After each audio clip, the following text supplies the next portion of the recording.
Hello, students. Now we will discuss communicating.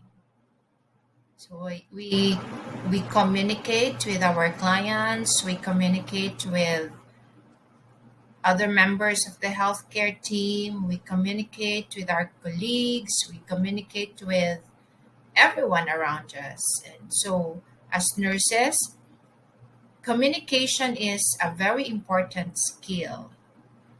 It's the process by which we meet our survival needs. It is through communication or through communicating that we build relationships and experience emotions and share our thoughts. And so in our profession, communication is a dynamic process used to gather assessment data, to teach, influence, and persuade our clients and our coworkers, as well as to express caring and comfort.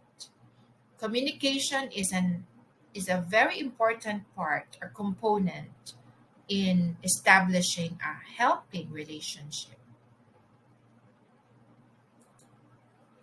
So when we say communication, this means the interchange of information between two or more people. In this interchange, the exchange of ideas or thoughts happen. When we communicate, we usually use words, right? We talk, we listen, we write down our thoughts or our feelings, as well as we allow another person to read what we have written. And there are other methods of communication as well. We express our thoughts, feelings, and ideas through storytelling, through dancing, through painting, or creative expression. So we can say that communication is not only expressed through words, but it could also be expressed through gestures or body actions. Communication is a transmission of feelings or a more personal and social interaction between people. So, beyond or more than the exchange or interchange of ideas or thoughts, feelings also are transmitted when we communicate, right? You might have this, like what they would say, generational gap between your parents or someone older or younger than you are, so they would say that it's hard to understand each other, maybe probably because we we cannot really transmit our feelings on a more personal level between us. We have these problems with um, between teenagers and their parents, or a subordinate and a superior, okay? Or it could be like, say, our client might have this um, feelings for us, like they would see us performing our nursing skills, nursing care for them, but we are not really able to communicate with them because we don't talk to them, or most probably there is no really an exchange between our client and us of feelings, and our relationship with them is not has not reached that more personal level. And so this kind of relationship is very important in nursing, that is being able to transmit our feelings from one another. Communication can be described as either helpful or unhelpful. So when you say helpful, that means this type of communication encourages a sharing of information, thoughts, or feelings between us and another person. Okay, while an unhelpful communication hinders or blocks the transfer of information and feelings. We need to be more on the helpful communication, because it is only through this that we can be effective, and we can be more efficient as we perform our duties, like collecting assessment data, providing intervention, talking to our clients, implementing and evaluating our outcomes. Okay, as well as this is very important. Helpful communication is very important. Say, for example, when we assist our client towards promotion of health, prevention of illnesses, as well as for us to be protected from any legal problems in the future, because probably we were not really able to provide helpful communication. Because helpful communication, or the communication process, is usually built on a trusting relationship between us and our client. So for communication to be helpful and effective, it is essential for us at first to establish a nurse client relationship. Communication can occur or happen interpersonally, like from one person to the other. Okay, it can also occur on an intrapersonal level, that is talking to yourself. You communicate with yourself. This is what we also call as self-talk. It involves thinking about the message before we send it. Like, for example, we process within ourselves if what we are going to send is the appropriate way, the message, if is the message will the message be correctly sent, and at the same time, our client or the receiver of your message might probably also have interpersonal communication. So how we do self-talk affects the way we talk or communicate with our client. So, like, for example, if we are telling ourselves that everything is so hard, and we're not in the mood to care for someone, that person as well could feel that, and the message that we're trying to send would not be what exactly we want to say, but it's really more of a reflection of our self-talk. So it could self-talk could facilitate communication, but it can also interfere with our ability to hear a message as the sender intended. Like, for example, if you're not in a we are not talking to ourselves in positive way, and then we hear a message, it might affect, no, it might affect the way we interpret the message. So, like, for example, we hear our client say something, and we might take it personally, when in fact it was just our client giving a feedback. So it's very important to um, practice or be conscious of how we do this intrapersonal communication. So, what is in the communication process? By now, I hope you have realized that communication is a critical skill that every nurse should have.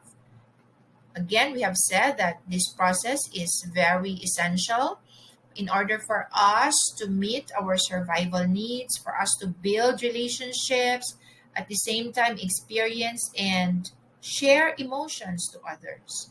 In our practice, communication is a dynamic process. Okay, so we have to be very mindful of how we communicate with our patient. So the communication process is usually involving this different um, component. Okay, so usually refer to communication being face to face with our client. So these components are, we have a sender, a message, a receiver, a response, or a feedback. In simple terms, communication is a two-way process. So we send message, and then we we the sender now becomes also a receiver of a response or a feedback. So because the purpose of communication is really to elicit a response. Okay, so when we don't elicit a response, then that is not communication. That could probably just be a monologue, or you talking to someone, but that person, when that person is not communicating back to you, then no communication is happening. So it is dynamic, it is two-way. And then as the sender, most often we are the sender, we send a message, and then the receiver receives it, decodes it, and then encodes or formulates a response, and then send it back to us as a message, which is now called response or feedback. And then formerly we were the sender, now we receive again the feedback of the person that we are talking to, or the receiver. Then we now become the receiver as we receive the feedback. And so we send back again another message. So in the since this is two-way, the sender becomes a receiver, and then the receiver now becomes a sender. Now, the dashed arrows indicate interpersonal relationship. So, if you can see there, the sender, right? The sender encodes, decodes. So, that is where we do our intrapersonal communication, and it affects a lot how we process the message, how we decode the message, at the same time how we encode the message. So you can see there the dashed arrows. You can see that the sender as well does interpersonal relationship, and then the receiver also does intrapersonal relationship, while the solid lines indicate interpersonal communication. Okay, the first component is the sender. So a sender is a person or group who wishes to communicate a message to another. So this could be considered as the source encoder, or the one who initiated. The source encoder is the one who initiated the message. The sender encodes the message. Okay, so this means that the person or group sending the message have an idea already of what to send, or the reason for sending, and they have already put the idea or the feeling into a form that can be transmitted or can be transferred. Encoding involves the selection of specific signs or symbols or codes to transmit the message, like what words to use, what language to use, how to arrange the words, how to say it, such as the tone of voice and the gestures to use. So the sender now decides, okay, after encoding, during encoding, how to send the message. Like, for example, if um, we teach our client, we need to encode, being the sender of the message, we need to encode first if are we going to use the English language, the Tagalog dialect, or their own dialect. Okay, so in this we need to know that there are two levels of language that we need to be very particular. That is the layperson's language level, which is most likely our client's level, and our as health professionals language level. So we have to be very particular with that, because the level of our language, the words that we might be using might not be the same, or might not be easily understood by the the client. So as a sender, it is very important for us to decide which um, specific signs or symbols are more effective to transmit our message. And then we have the message. So this is the second component of the communication process. This means what is actually said or written, the body language that accompanies the words, and how the message is transmitted. The, the method to transmit must be appropriate for the message, and it should help make the intent of the message clearly. So, again, our message includes not only what we said or what we wrote, this also includes the body language that we show, the as we were saying it, how we were transmitting the message. Like for example, if we are doing our health teaching, okay, we might probably aside from just enumerating what we want the client to know, we can probably also give written materials at the same time, use other available resources like videos or audios, as well as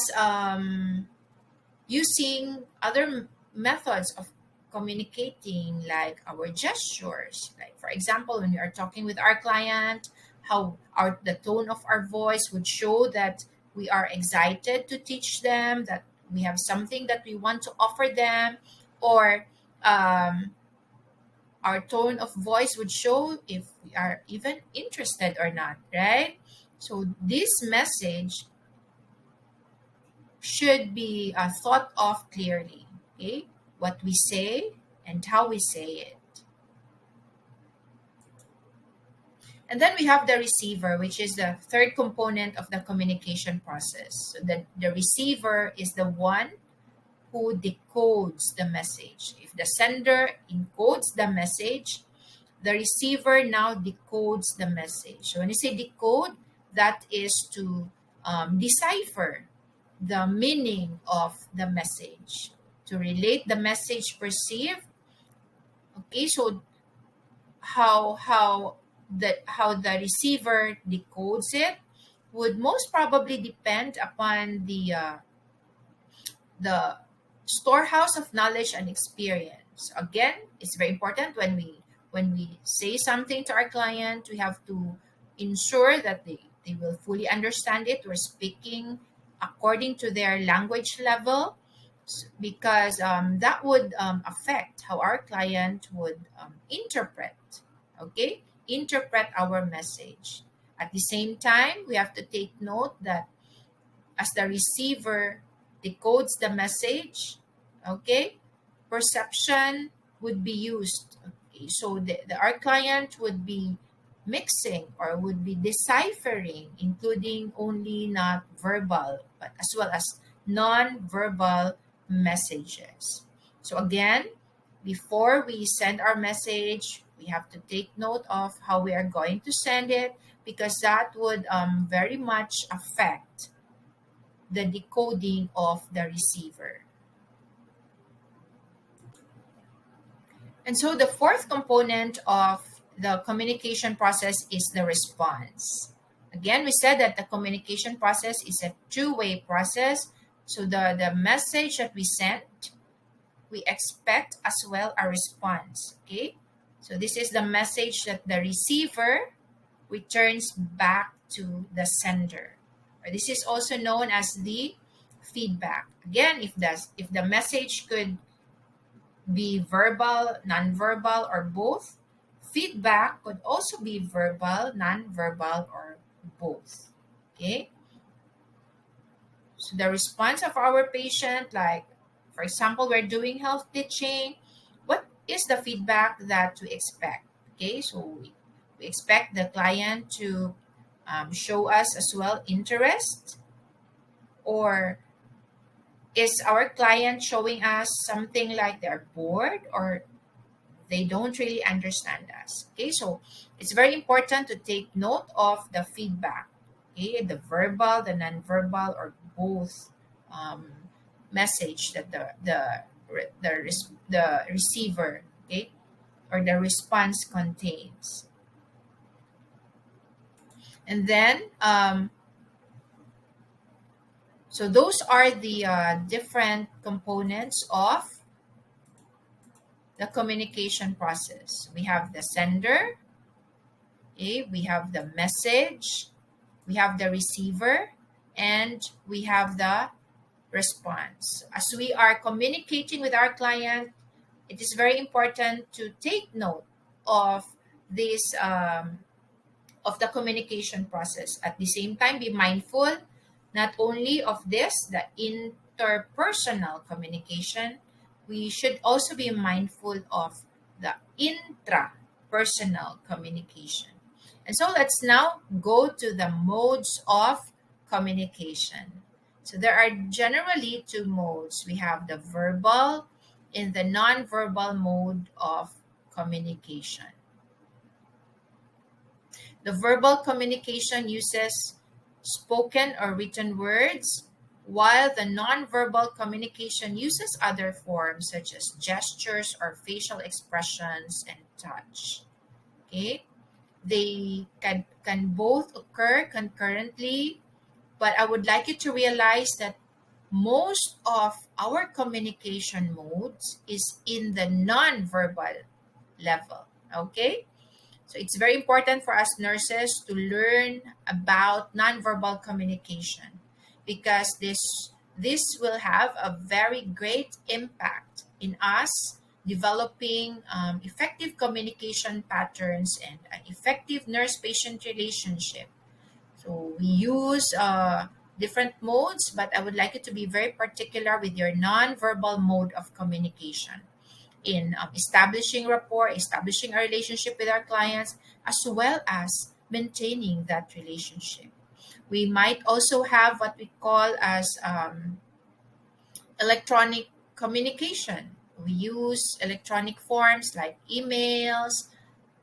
Right now, we have text messages or direct messages, or it could be through a phone or a computer.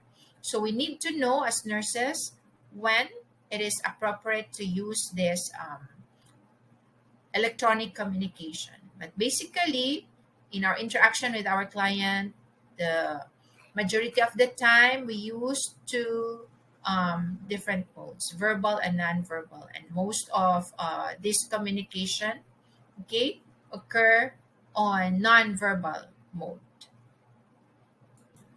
When we say verbal communication, that is a largely conscious mode of communication because when we talk verbally, we choose the words that we use, right?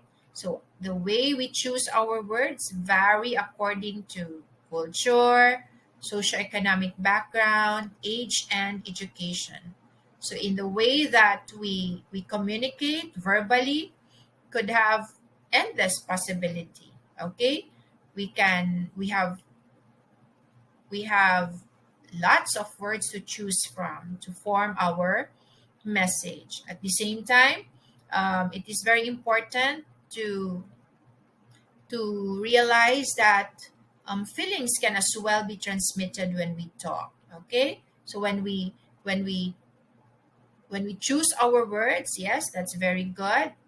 But we should also take note of the pacing and intonation of our how we say it, the methods. Okay, so what are these different components that we need to consider when in the verbal communication mode? Let's take note of our pace and intonation. So let's take note of the manner of speech, okay, as the rate or rhythm and tone will have a bearing on how our um,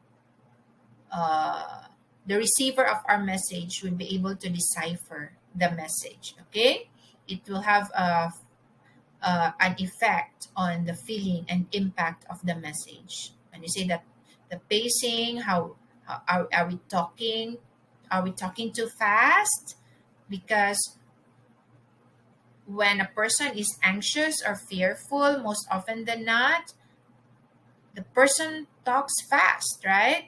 The intonation of the voice, like for example, if you are fearful or if you're angry, the tone of your voice, we speak in a what we call as a high pitch voice. Okay, so we have to very particular that when we talk to our patient, we we exude that relaxed and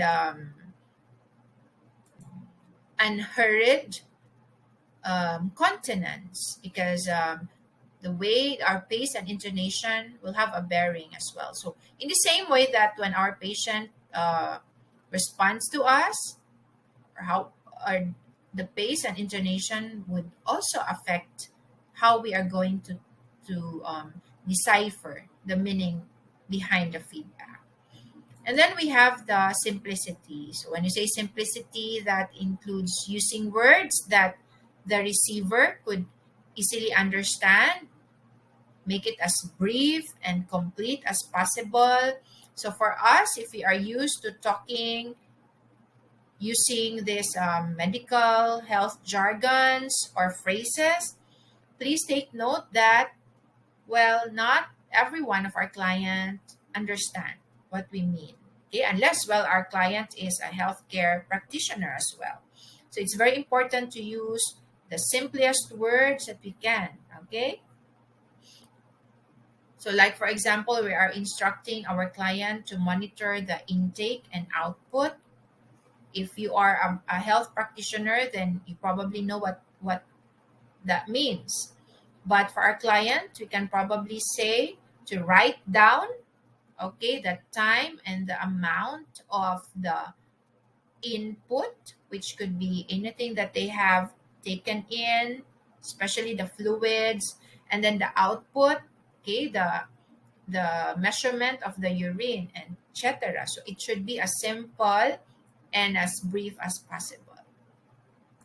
And then we have the clarity and brevity. Okay, so a message should be direct and simple, and it will be very effective. So clarity is saying precisely what is meant, and brevity is using the fewest words necessary, because the longer we talk, most probably the message that we would like to convey would get lost in the words that we are saying. Okay, at the same time, let us not forget that our message or the words that we use should be congruent or consistent with our behavior or nonverbal communication. Okay, so like for example, if we tell the client that we we would like to hear more from them, then our actions or nonverbal behavior should support that. Like we establish eye contact, we lean forward, we face our client. Okay? So the goal of for this is that to make communication as clearly as we can, so that everything about our relationship with our client could be understood. Okay? And not misinterpreted. Okay? So that is why we too has to be careful, be mindful of the words that we say. Because for us, it might be easily understandable, but for our client, it might not be so. And then we have the timing and relevance. So we need to be aware of this. When is the right time to say those words and the relevance of this? Okay. So even if our words are simple, clear, and brief, but the timing is not right, then it will be hard or harder, if not, for the receiver to get the exact message that we are sending. So this would involve being sensitive to our client's need and concern. Like for example, if we have an anxious client, okay, that is uh, that we are talking to, then we might probably ensure that before we explain further, we talk to our clients more, we ensure that the client is relaxed, because it is only at this time, if our client is relaxed and calm, that he or she could be better able to listen and correctly process the message that we are sending. Okay? And then we have adaptability. The adaptability means the nurse needs to alter spoken messages in accordance with the behavioral cues from the patient. Okay? So adjustment is referred to as adaptability.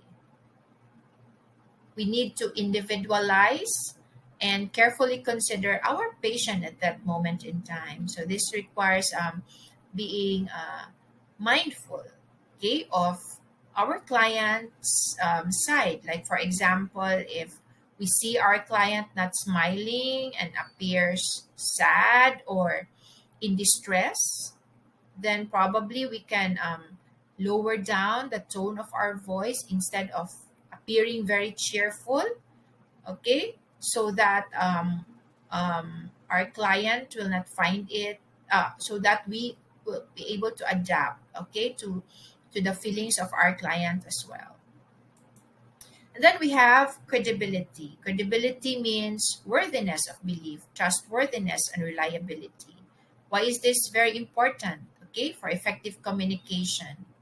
Uh, because unless in the eyes of our clients we are credible, because we are consistent, dependable, and honest, then of course our client will not believe what we are saying, right? So it's very important to build on credibility. I think this is the most important criterion of effective communication, right? So it's very important for us not to convey confidence and certainty in what we are saying. But of course, if you don't know about what the client is asking you to provide for him or her, then you can probably say that you don't know the answer, but you will find someone who does, or you will guide him to find the answer. Okay, so that is building your credibility. And then we have humor. Okay, so I hope you realize by now that when you laugh, you smile, it relaxes you. Okay, so humor can be a positive and powerful tool in our relationship with our client, but we have to use this with care. Okay, so when you say use this with care, use this appropriately. Like, for example, if our client is undergoing or adjusting to difficult and painful situation, maybe we have to forego of humor at that point in time. Okay, but always remember that laughter can reduce tension. Okay, so we can use this. This is very effective in enhancing our relationship with our client, but we have to use this with care. At the same time, it is important to consider the perception of our client to what we are talking about or what we find funny, because it could be humorous for us, but maybe for our client, it would be something like offensive. Okay, like for example, if you're talking about a client who is trying to improve their fertility so they can bear children, please refrain from um, saying jokes about childlessness. Okay, so this might be offensive to them. So it's very important to consider the timing, okay, and the feelings of our client. So those are the different ways to consider when we are on verbal communication. The pace and intonation, simplicity, clarity and brevity, timing and relevance, adaptability, credibility, and humor. Nonverbal communication, on the other hand, is what we call as the body language and includes our gestures, body movements, use of touch, and physical appearance, including adornment. We use or we our nonverbal communication often tells others more about what we are feeling than what we are actually saying. And because non-verbal behavior is controlled less consciously than verbal behavior. So our nonverbal communication could either reinforce or contradict what is said. As nurses to our clients, our nonverbal communication should reinforce and not contradict. So that's how it is. First, we have our personal appearance. So this includes our clothing, adornments that could provide our clients information about us. The way um, we look, the way we take care of ourselves would tell our clients how we are to them as their nurse.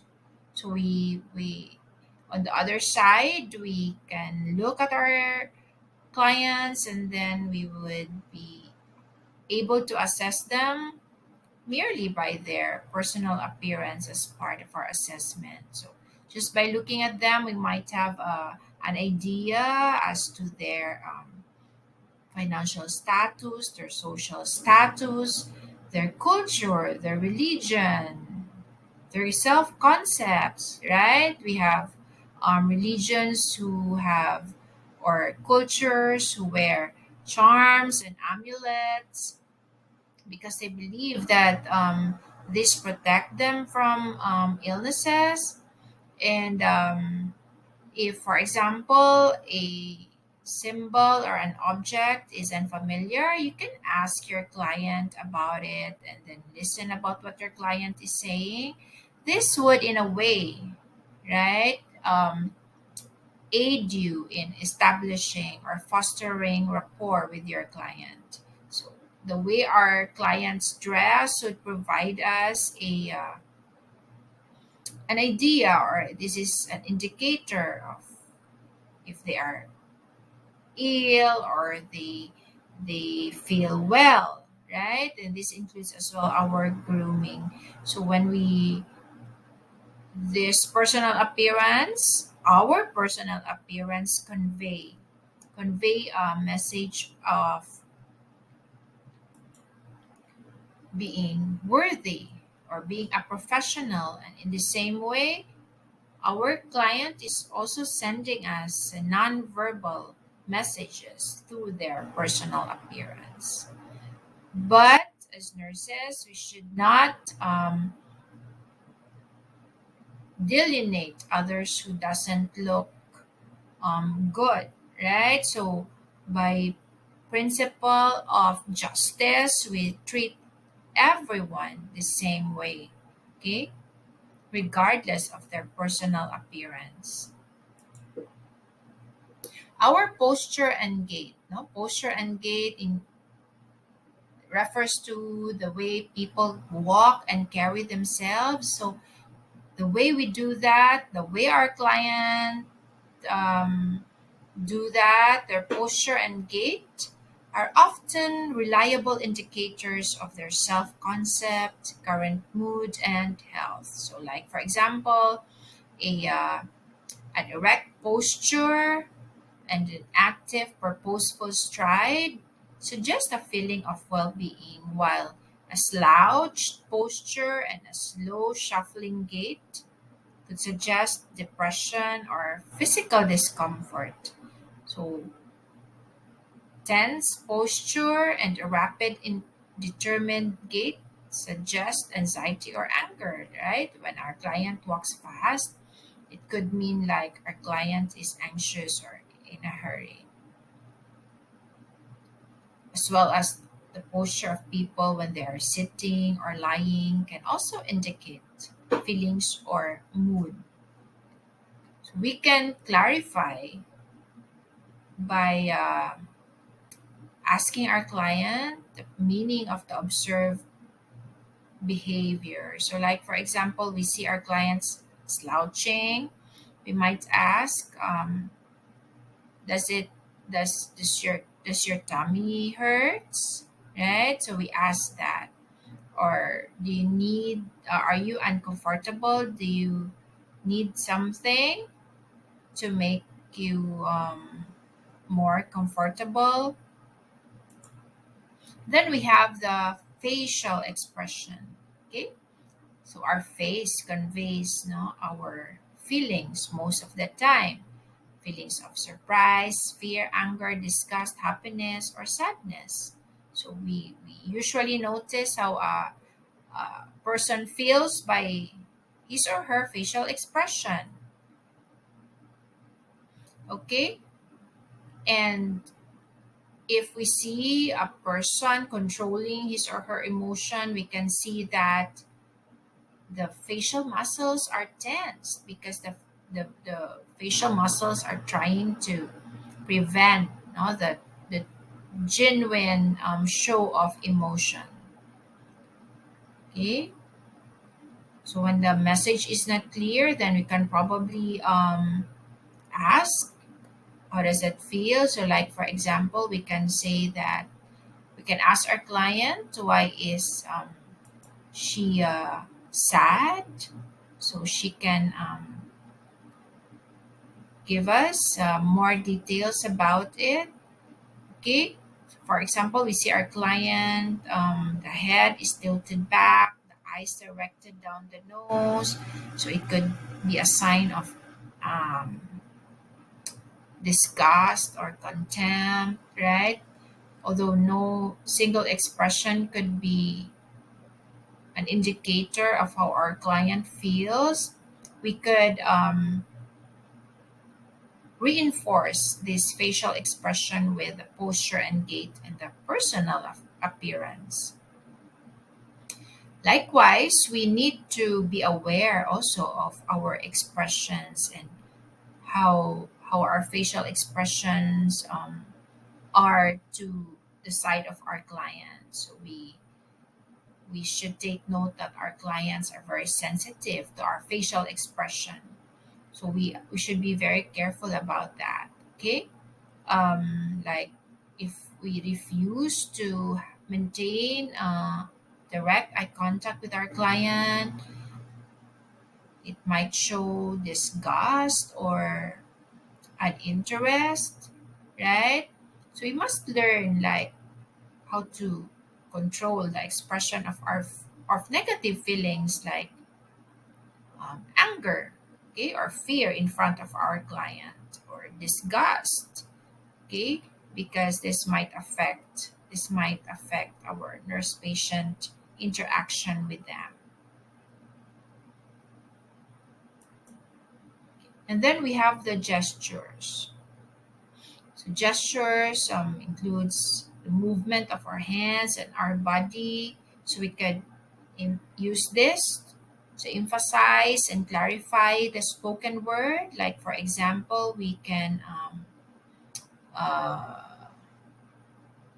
lean forward to so that we can hear more. So that means we are interested to listen.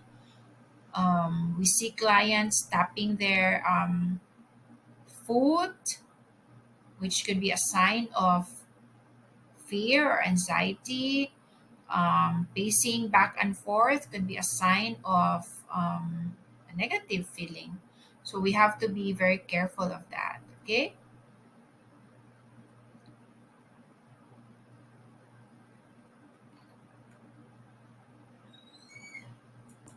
We also need to consider the culture of our client.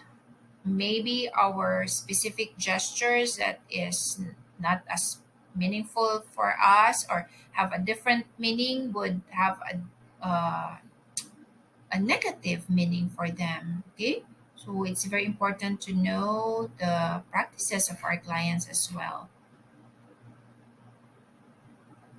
So those are the different modes of communication and the different things that we should be very particular when using these modes.